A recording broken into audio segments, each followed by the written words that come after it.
Thank you, Angus. Thank you, church. Thank you, Geordie. Anybody else? Thank you, worship team. Just give myself a... Thank you, Jenny. Okay, that's got to stop now. But thank you, everyone, in advance for your patience, kindness, and well wishes afterwards. All right. So about 6 years ago, I became a Christian. It was a big thing. There we go. We just always start with a softball, you know, that was always going to get a whoop, right? So I became a Christian and I started using words like trust and faith and love and resilience, which we've all always used, but I started using them in a different way. I started using them in a way with a different set of expectations. Now, what I started to find as I progressed in my journey as a Christian is that I was still using those words with better intent, but they still had my own expectations attached to them. I was a comfortably middle-class man in a comfortably middle-class house with just a comfortably middle-class existence. You know, 2 kids, 3 kids. Haha, sorry, CC. Can I get a hand up for youngest kids in the room and middle kids feeling very seen at this moment as well, right? So I had this very comfortable lifestyle. I wasn't at the bottom of the barrel. I wasn't just like crying out for something else. And I started to live this life. And then 2 pretty big things happened in the first 12 months after I started following Jesus and we started making that a part of our family and a part of my personal life. And the first is one day while I was at work, I got a call from Cara to let me know she had just gotten home and the dogs were out running around the house, and that's kind of weird because they're normally out, you know, the laundry and out the back, and it became pretty clear that we'd been broken into. And I rushed off from work and I went back to the house and met Cara there, and it was just one of those heartbreaking moments, all those cliches that you hear of. I felt violated, I felt like I'd been intruded upon. All those things were very real, and that's quite often, I suppose, where these stereotypical things come from, is the fact that it's just this shared experience. So it was just stuff. We came to this realization and this calming pretty quickly that it is just stuff. It would be replaced. That's what insurance exists for. And then we came pretty quickly to this realization that Jesus would probably hold us in good stead here. We thought we were probably going to be okay. Now, I'm someone that thrives in a bit of chaos. I don't seek it out, but I tend to do okay once I'm there, so maybe there's some other lessons for me to learn there, but that's okay. And even in that, I will say that the police actually said to me, almost through like a side eye, like, "You seem really calm, man." And I was like, what does that mean? But yes, I feel pretty calm. Like, it's okay. Now, as part of that, I used to be a watch guy. So I was someone who, as he touches the smartwatch instinctively, right? So I was someone who collected watches, and I curated a collection over the last decade or so, and it was not like expensive pieces. There are actual watch guys that have watches that are worth more than an annual salary for me. Not that watch guy, okay? But I just had nice bespoke pieces. And I talked to Cara after all that incident, and we decided that, I was just not going to replace that collection. There's other stuff that went into it, but that was kind of that takeaway moment for me in that time of, okay, that this is the lesson that I can take out of this, is that these are just things, that's just stuff. It's not important, don't need to replace it. Lesson learned, tick the box, feeling pretty good. Like, we're on this path of discipleship under Jesus. Things are just things. And then 6 months or so after that, something else happened, which was pretty big and pretty earth-shattering. And I got made redundant at my job. And this was a job I'd toiled away at, and for people that knew me at that time, they knew I sunk in far too many hours. I definitely sacrificed personal relationships. I sacrificed parts of my marriage.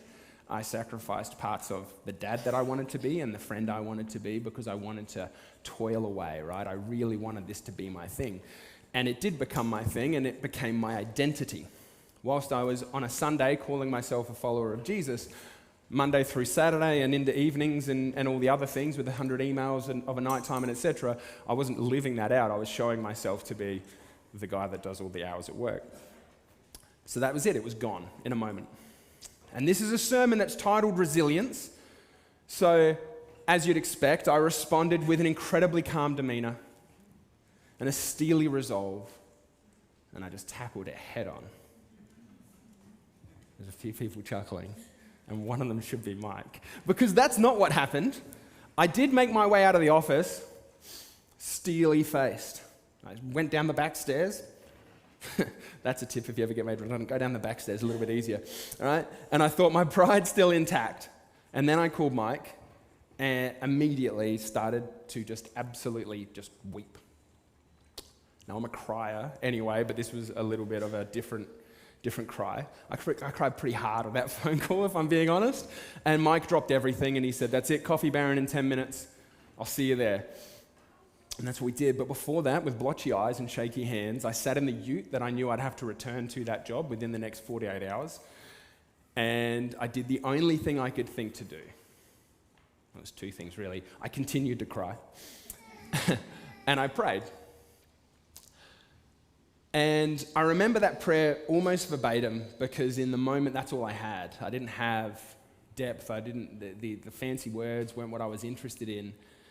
I said this over and over and over again to the point where I was actually late for coffee. I wasn't at work. I had no excuse to be late. I said this over and over. I just said, "Jesus, I've been saying I trust you.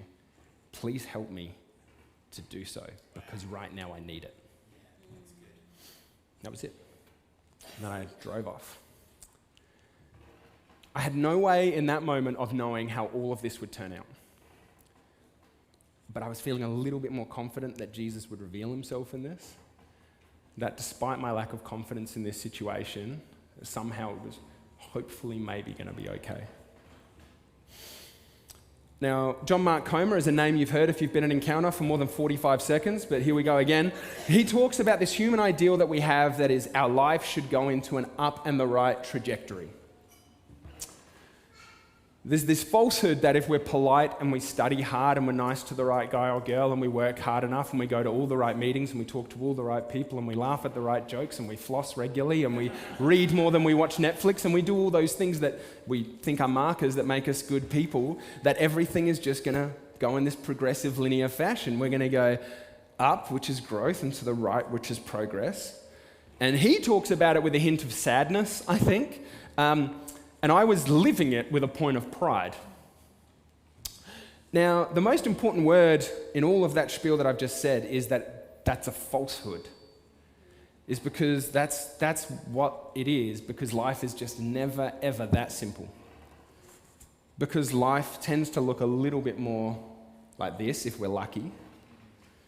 Because here's what is true, is that life is full of uncertain people facing uncertain moments, with uncertain stories and uncertain outcomes.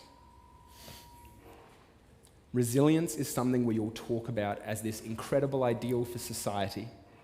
It's for people we know who just need to get their stuff together. But not me, not you, not us, because we've all got our stuff together. Resiliency is one of those matters that we always put over here in a box. It's a them issue. Very rarely do we think about it as a me issue. Which is why I think in reality the first step towards real resilience is actually humility. Humility is formed out of an understanding of our place in the larger order of things. And it genuinely requires a pretty deep sense of resilience to be willing to push past the initial hurdles of that journey of humility. It's because removing yourself from the center of your own universe is pretty hard to do. That's kind of all we've got a lot of the time. And the flip is, resilience actually requires a great sense of humility in order to serve us in the way that we so deeply need it to. Nobody starts a path of humility, faithfulness, obedience, or understanding at the end of those journeys. The reason for that is that most of those journeys, those attributes that we so desperately want, they don't actually have an end point. So what keeps us going on those journeys, on those paths, on those lifestyles we want, on those growth points that we want to see? You guessed it, it's resilience. Right? And that's where it comes from. And where does resilience come from? Humility, all this stuff. Hey, welcome to church on a Sunday. The answer is, as it always is God. Okay, those attributes, those paths, that resilience comes from God himself. From a trust and an understanding that even if I don't have it under control, he has it under control. Yes. Right? But we have to have humility to see that God is in it with us, that he is in control, and then he feeds that resilience that we need to push forward. In Rebecca Lyon's book, Building a Resilient Life, she talks about the fact that resilience starts with an individual And then individuals take that responsibility where an individual will then take that responsibility for their response to adversity. And then the individual can nurture this response. And if they can, an individual can, then you and your partner can, and then you and your family can, and your community can, and your church can, and it expands. It's an expanding idea, but it starts with the one. It starts with the self. It's because groups talk about, as we did before, about big ideas. A collective we talks about them. We talk about an idea like resilience, but an individual has actually had to live an experience.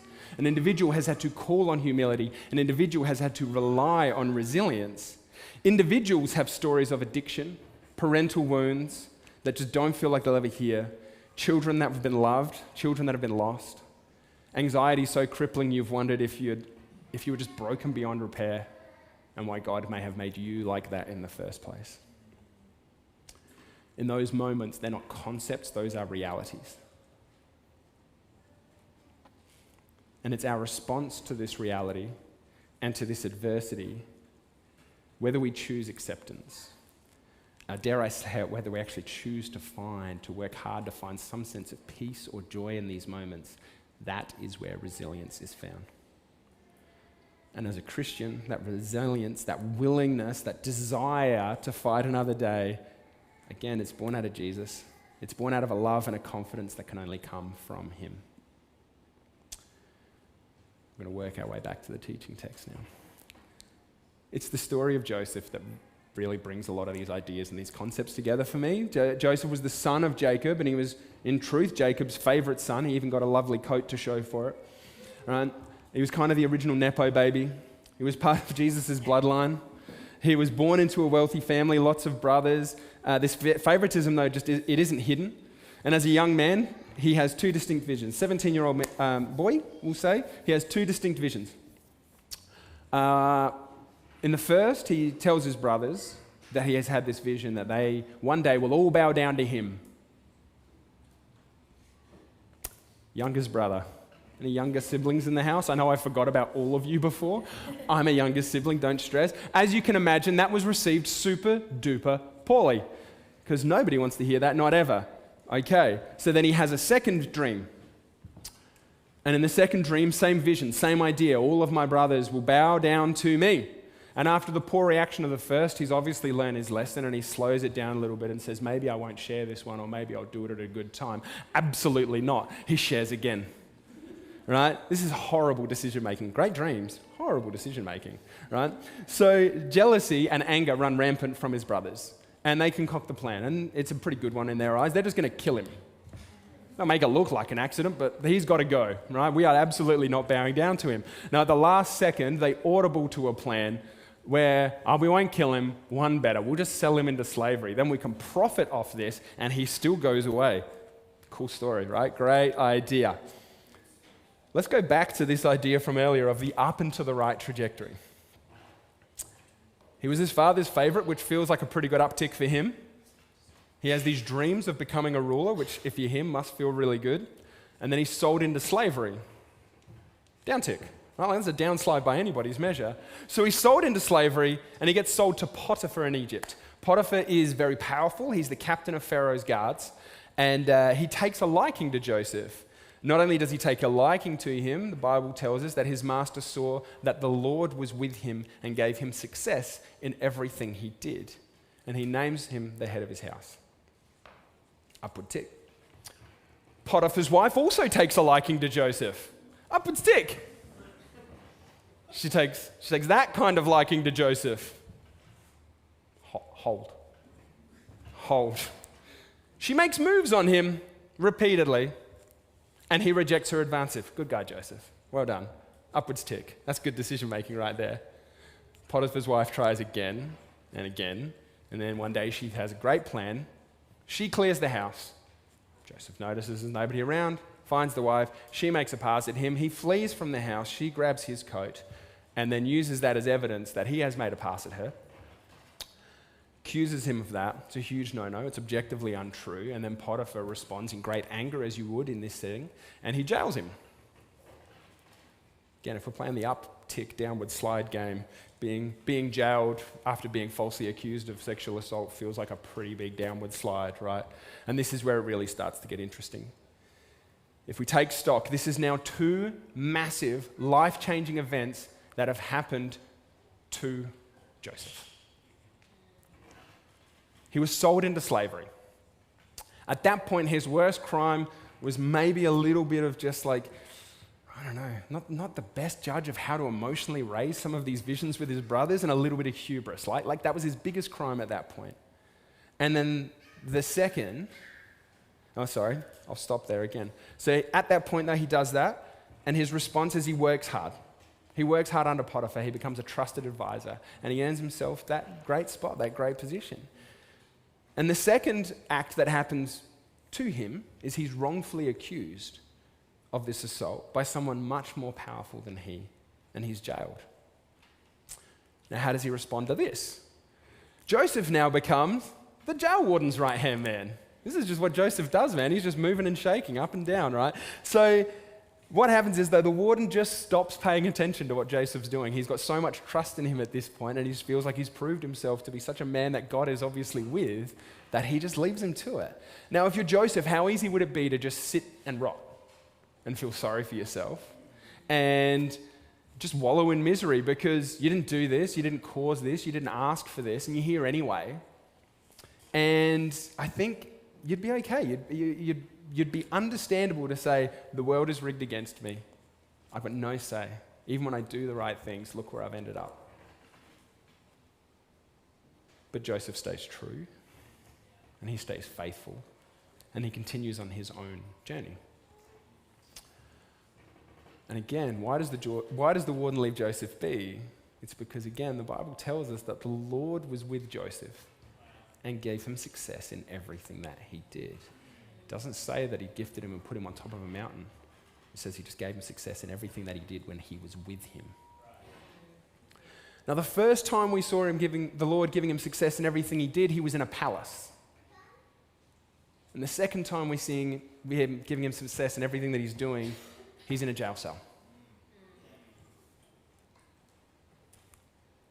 So whilst he's in that jail cell, the Pharaoh's baker and his cupbearer are thrown in jail.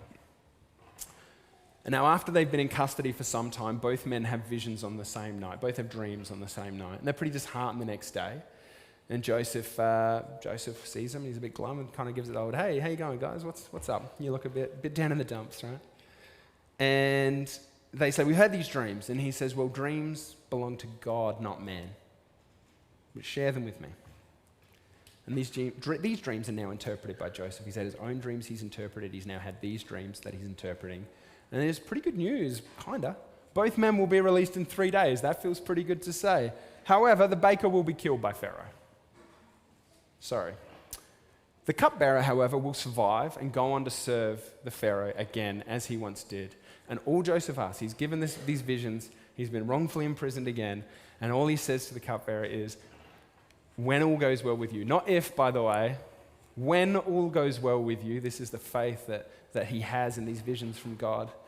Remember me and show me kindness. Mention me to Pharaoh and get me out of this prison.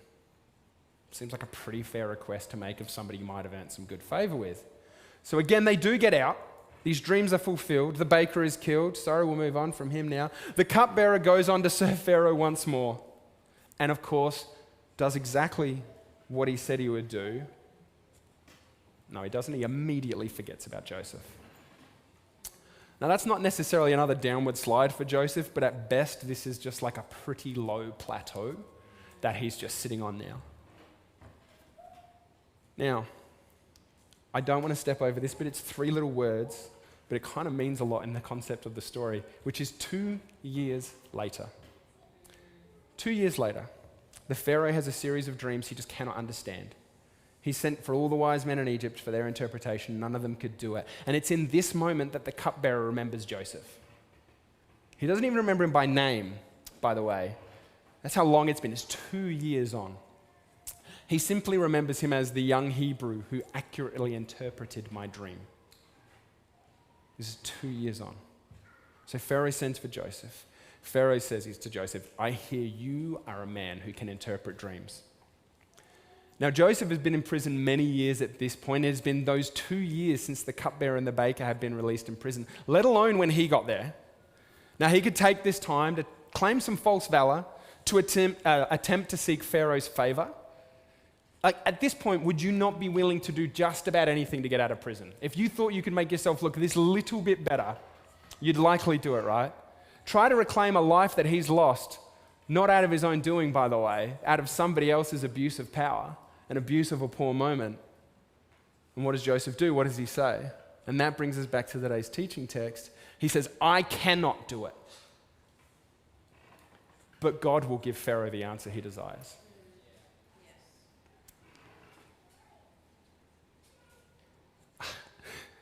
That's pretty incredible, this humble and resilient mindset that's just born out of this God-focused humility. In a moment where he could have just raised himself up, he says, I absolutely will not. This platform is God's platform, not mine. And I need Pharaoh to know that. I'm going to repeat this again because it bears repeating. He's been sold into slavery. He's been wrongfully imprisoned.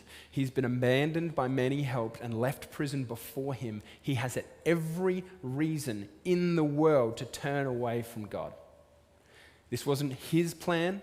He had been wronged. He had suffered a great injustice. He must have had that feeling of like, God, I have given you everything up until this point. I have honored you, and I have served you, and I've told people that you are ahead of everything. And it didn't work out for me, so I'm going to start doing it my way. And he just doesn't do it. Raises God above again.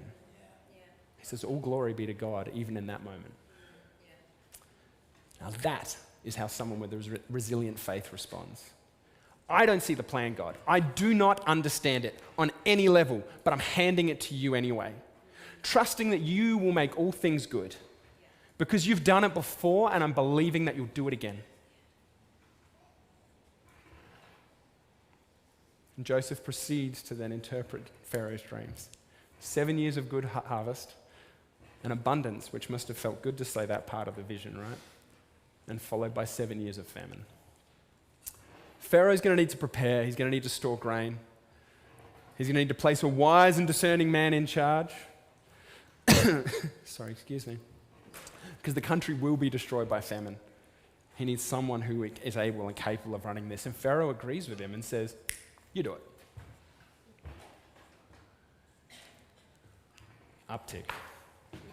Uptick. That's pretty good, right? Not only am I out of prison, I'm now Pharaoh's right-hand man. Pharaoh literally says, no one will be as powerful in all the kingdom other than me and then you.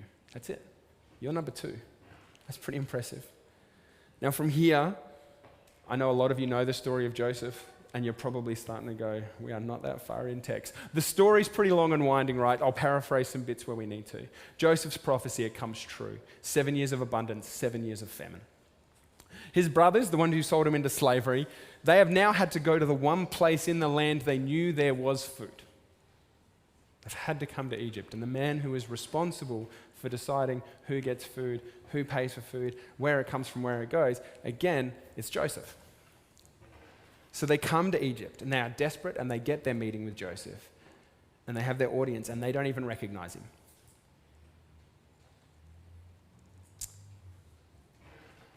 He recognizes them, but they don't recognize him. Can you imagine how that must have felt in that moment? These are the brothers who abandoned you. They left you for dead, and they don't even take the time to recognize your face at all. It's gone, completely wiped from their memory. He could never forget them. He could never forget the dreams that he had either. Now, in that moment, I'd love to say I took his approach. My approach would have absolutely been, oh man, this is not the greatest thing. I hope it wouldn't, but I know it would. How easy would it be to just go, see, the dreams I had, the visions I saw, now you come to me. You need me. Time of great need. You sold me away, and here I am. You need me now. He doesn't do it. Why? Because he's been on a huge journey of faith and growth. He's had to learn how to cope with setback after setback. Those who were expected to protect him had already sold him into slavery. He's had to actively choose a resilient life. He's had to actively pursue it and that path rather than the one that was necessarily set out before him. However, the secret and the source here is that that choice that he made was not only a path of resilience, but it was a path in which he was on it with God every step of the way. Now, I'm not going to lie. Again, it's all there in the book.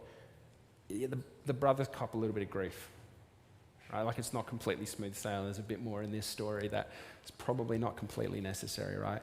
But he sends the brothers away with food, and he tells them not to return unless they bring their youngest brother with them, which they do. Now, as part of this journey and as part of this story, Joseph then invites the brothers to his house for supper. And during the course of the meal and everything going off, eventually it just becomes too much. And he sends everybody away, all of his servants and attendants, and he sends everybody away, clears the house, and it's just him and his brothers. And he breaks down, and they say his sobs could be heard from the Pharaoh's temple. And it does make me think, that moment in my car a few short years ago, all those thoughts, when you have all that overwhelming stuff. I was not sold into slavery, by the way. My example is not quite as extreme. But it was my example. It was still my moment. It was my reality. It's all I had. And that moment and that realization, the tears flowing of, what do I do? How do I respond to this in this moment? How do I come good from this? How do I see God in this? And that's what it comes down to, is how will I see God in this? The first time you bring it all back to God and say, I don't know that I can do this, but I'm trusting that you can. If I follow that path that you lay out for me. And he reveals himself to his brothers. Joseph takes that moment and reveals himself to his brothers. Now, his brothers' collective reaction is fear. It's the first time. Keeping in mind, he's been dwelling on this now for a period of time. He's known. They had no idea he was even still alive, so they can't even speak. Again, this guy is second only to Pharaoh. He is a brother they sold into slavery as an act of jealousy, and he stands before them. Their lives are literally in his hands. If he says it, it's done. It's over.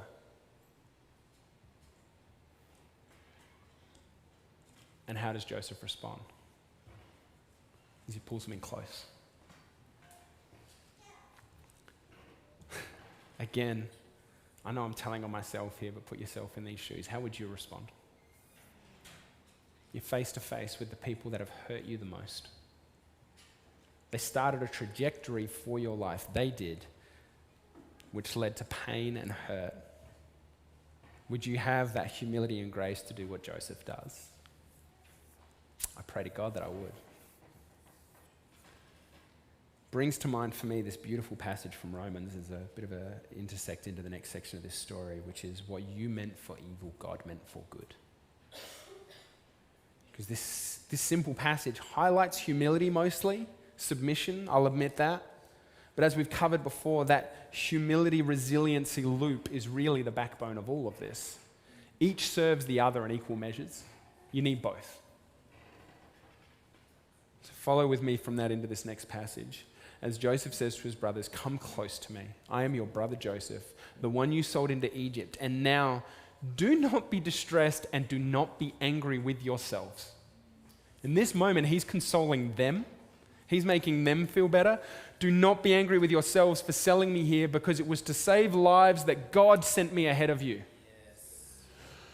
Yes. Even in that moment, he's able to look back on all this past, all this hurt, all this trauma, which was very, very real, by the way, and says, don't stress. God sent me here before you. So then it was not you who sent me here, but God. He made me father to Pharaoh, lord of the entire household, and ruler of all of Egypt.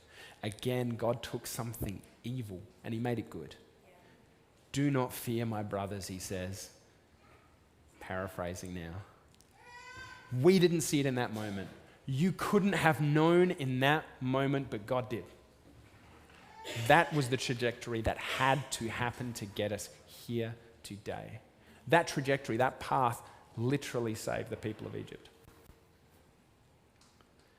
And he sends his brothers home to gather his father and their families and their flocks and their wives and everything. And why? Because he can't be to bear away from them any longer. You will be close to me, he says.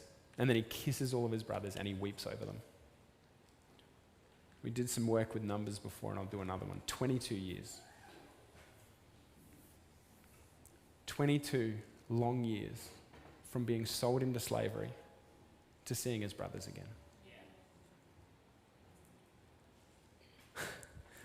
What must the human spirit do to sustain that time period and that journey and get to that as your end result in that part of this story? To reach a level of faith and understanding that allows you to withstand that trial and have that be your outlook at the end of all of this still. Now, resilience can be defined in heaps of different ways, but that story of Joseph just provides such a great testimony to all of it. It's the living example of the idea that the past prepares us, but it does not define us. Okay, Joseph's life, much like our own, it's not up and to the right, it's a series of peaks and troughs. Our resilience is where we show our ability to respond to the troughs.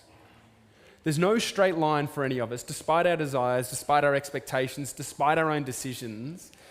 Sometimes life simply happens to us. Our resilience, again, is formed in how we respond to those moments. Okay, so what are some takeaways we can take from here? We're going to slide 1. I'm going to have another little sip of water. Okay, resilience is faithful perseverance. We need to recognize that resilience is not a passive characteristic. It is an active choice. Okay? We can never, ever choose the actions and deeds that happen to us and they're perpetrated against us, but we can always choose our response. Always. How big is the setback that meant you didn't go to work today? How hard did the comment hit that you decided that relationship was completely unable to be recovered? Did you have a bad day? Or did you have a terrible 30 seconds that you let ruin your day? Disappointment and hurt are natural responses. But are we resting in them or are we choosing to move past them? Are our worst moments and our hardest trials, our biggest heartaches, a part of our story, or are we letting them become our personality type? Are we letting them become the whole story rather than a part of the story? We'll go to slide 2 on this one. This one requires, I reworded it so it doesn't require as much explanation, but being a resilient disciple is likely the only way to do both parts of that sentence well. Resiliency and discipleship go hand in hand, and again, one feeds the other, like resilience and humility. And I'll explain. Resilience is actually vitally important to our quality of life, to how we respond to life. And our discipleship under Jesus requires a desire to actually continue to push deeper.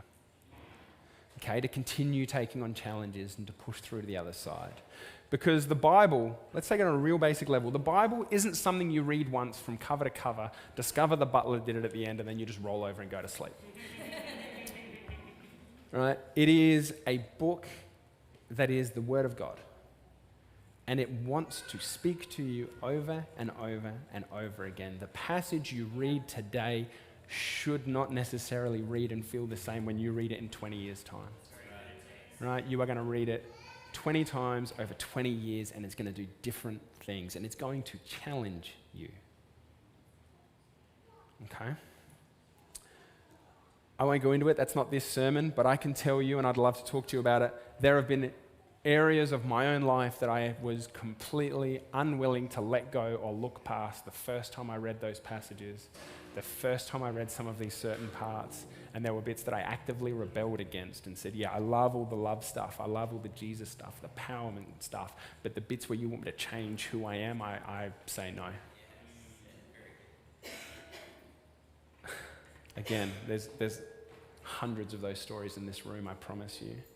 And they all came out of that willingness to read it the first time and feel that shock or that hurt or that lack of understanding and say, but I will continue. I will keep on pushing into God and hope that he reveals it to me. Now, Jenny mentioned it before. This point, I promise, is not here as an ad for Resilient Disciples every other Wednesday. But it's also not an ad for it either, if I'm being honest. That passage I read earlier about a path to resilience being brought out of an individual and then community, that's why we run these courses. That's why it exists. This is iron sharpening iron in its purest form. Right? It's for those moments where you just kind of don't trust that you can get there on your own. And you can do that at home with a Bible, I promise. Between a Bible and God, you'll be fine. But man, you'll get there a lot better and a lot quicker if you just have other people involved in that process. Sometimes we need the example that we're doing pretty well. Some people may even say we're doing better than we think. But again, that reminder of where does that come from? And this leads me to point 3, which is another one that's going to need a little bit of unpacking. Because that point is a lack of resilience is an identity issue.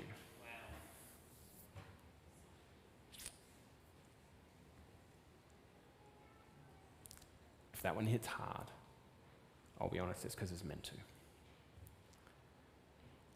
I want to clarify again, and I hope that you'll offer me a little bit of grace with this, is that moments of weakness and feelings of pain, they are natural and unavoidable. But you need to hear me, church. The moment you called yourself a follower of Jesus, you chose a path that actually insists on resilience. It's not a serving suggestion. It's right there. In this life, you will have troubles. Pick up your cross and follow me. Now, for us in 2024, that's a metaphor. At the time it was written, it wasn't.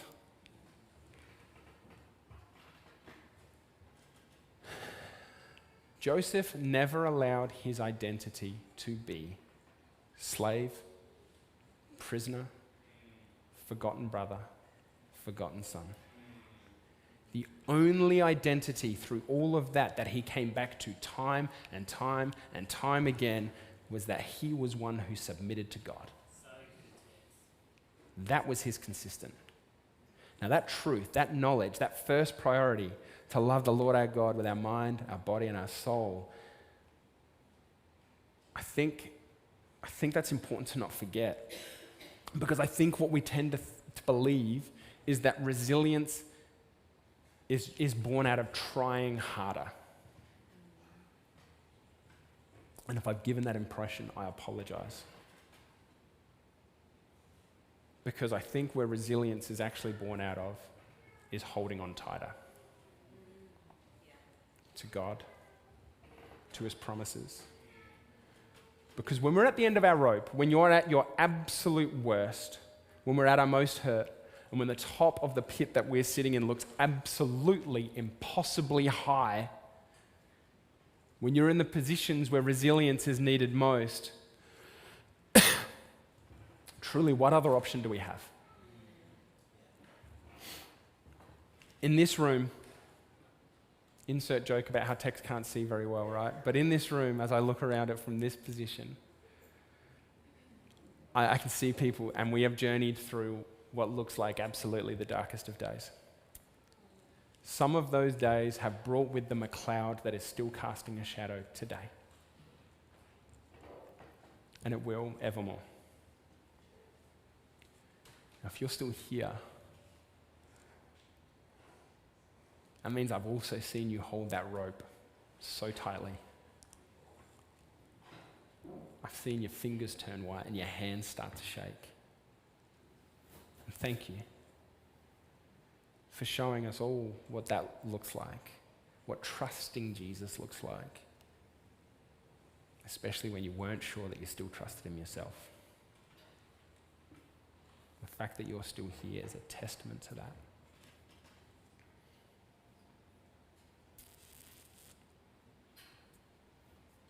Plays into this quote, which I really quite like. Viktor Frankl was a Holocaust survivor and became a psychiatrist. And this comment, this quote of life is never made unbearable by circumstances, only by lack of meaning and purpose.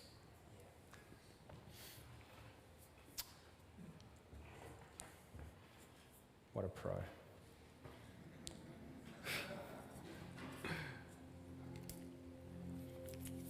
Now, as we come to a close-ish, sorry, Jess, I want to present to you what I believe is the single greatest act of resiliency that's ever been documented. Pastor Tim touched last week on Jesus' final act before his arrest and crucifixion. He'd gone out to seek time of rest, time of prayer, drawing away from his faithful disciples. He knew what awaited with the rising of the sun the next day, and he prayed and he spoke these words. He says, "Father, if you are willing, take this cup from me. Yet not my will, but yours be done." And the only person ever to be fully man and fully God in that moment must have felt about as desperate and heartbroken as any man ever has or ever will. And in that moment, an angel from heaven appeared to him and strengthened him. And then, being in anguish, he prayed more earnestly, and his sweat was like drops of blood falling to the ground. Jesus didn't decide on his own that he was just going to tighten his sandals and get on with it. He was at his weakest moment. He knew what was going to happen, what needed to happen, and the Lord strengthened him. His role in that moment was to pray and trust God would hear him. The humility to throw himself before God. And the resilience to still respond with action once he had. And then he arose from prayer and he rejoined his disciples and is promptly arrested. And in that moment, he implores his followers not to fight back with violence and goes with his captives towards his sham trial and wrongful execution. He knew this was the path. He knew it was his end. But in this moment of desperation, he did two things. The first was he still took it to God. With those words, "Father, if you are willing, take this cup from me." And I just think, imagine the desperation and that fear he must have felt to then reach that next line of prayer. Now, we don't know the gap in between. I don't know if it rolled off the tongue, but I can imagine this slight hesitation. We'll never know. "Yet not my will, but yours be done." Begging God for it to not be so. And then acceptance. A willingness to succumb to that will of God. And then he goes. Not because it was easy, but it's because what had to be done. The greatest act of resiliency, humility, obedience of love of all time. It was his final gift. And as much as God is a God of love and grace and faith, he's also a God that uses those things to sustain us, to provide us with a resilience and a backbone when we're not sure we can find one for ourselves, to give us this desire to go on when we don't trust ourselves enough to do so. But if you've ever worried about your response to adversity or to challenge, or like you've missed the mark too many times, church, I'm here to say, don't worry. You're in very good company. We all fall short of the glory of God. I'm going to finish today with a prayer of hope that's born out of these times. And I'd like to invite the rest of the band to come up. Now, this prayer was written by Douglas McKelvey. I can't take responsibility for it, more credit. And it was written out of a time where it feels like the only thing we have left is that identity I was talking about earlier, that identity as a child of God. And thank God we have that. So as you close your eyes to hear this prayer and to pray it yourself, I'd love it if you take this moment to reflect on those moments where it all maybe seemed a little too much, where you had no idea how you'd take the next step, how you'd move forward the next day. And then reflect on the times when you did, where God strengthened you and he emboldened you. On those days when you couldn't imagine making it through, but through the grace of God, you did. And as a result, we share this time together today.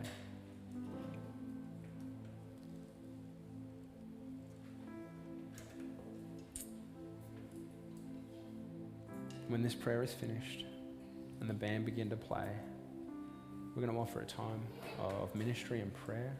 Some of our pastors and our team will be up on the sides here. And as always, it's about that first step. It's never about the last step. It's about the first step. So if you have a willingness and a desire for prayer, about your path, your battles, your journeys, I invite you to come up. O Christ, in whom the final fulfillment of all hope is held and secure, I bring to you now the weathered fragments of my former dreams, the rent patches of hopes worn thin, the shards of some shattered image of life as I once thought it would be. What I so wanted has not come to pass. I invested my hopes in desires that returned only sorrow and frustration. Those dreams, like glimmering fairy feasts, could not sustain me. And in my head, I know that you are sovereign even over this, over my tears, my confusion, and my disappointment, but I still feel in this moment as if I have been abandoned, as if you do not care that these hopes have collapsed to rubble. And yet I know that this is not so. You are the sovereign of my sorrow. You apprehended a wider sweep with wiser eyes than mine. My history hears the fingerprints of grace. You were always faithful, though I could not always trace quick evidence of your presence in my pain, yet you did remain at work. Lurking in the wings, sifting all my splinterings for bright embers that might be breathed into more eternal dreams. I have seen so often in retrospect how you had not neglected me, but had, with a master's care, flared my desire like silver in a crucible to burn away some lesser longing and bring about your better vision. So let me remain tender now to how you would teach me. My disappointments reveal so much about my own agenda for my life and the ways I quietly demand that it should play out, free of conflict, free of pain, free of want. My dreams are all so small. Your biggest purpose has always been for my greater good, that I would day to day be fashioned into a more fit vessel for the indwelling of your spirit and molded into a more compassionate emissary of your coming kingdom. And you, in love, will use all means to shape my heart into those perfect forms. So let this disappointment do its work. My truest hopes have never failed. They have merely been buried beneath the shoveled muck of disillusion, or encased in a carapace of self-serving desire. It is only false hopes that are brittle, shattering like shells of thin glass to reveal the diamond hardness of the unshakable, eternal hopes within. So shake and shatter all that hinders my growth, O God. Unmask all false hopes, that my one true hope might shine out unclouded and undimmed. So let me be tutored by this new disappointment. Let me listen to its holy whisper that I may release at least these lesser dreams, that I might embrace the better dreams that you dream for me and for your people and for your kingdom and for your creation. Let me join myself to these, investing all hope in the one hope that will never come undone or betray those who place their trust in it. Teach me to hope, O Lord, always and only in you. You are the King of my collapse. You answer not what I demand, but what I do not even know to ask. So take this dream, this husk, this chaff of my desire, and give it back, reformed and remade according to your better vision. Or do not give it back at all. Here in the ruins of my wrecked expectation, let me make this confession. Not my dreams, O Lord. Not my dreams, but yours be done. Amen.